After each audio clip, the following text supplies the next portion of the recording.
नमस्कार, आप देख रहल बानी भोजपुरिया खबरें। बिहार झारखंड के ताज़ा खबर खातिर बनल रही रुआ लोगिन भोजपुरिया खबरें चैनल पर।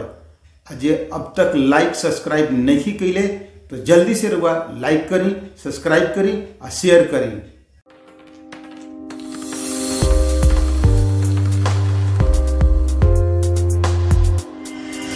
अपराधी के हौसला बुलंद, दिन दहाड़े मरले गोली।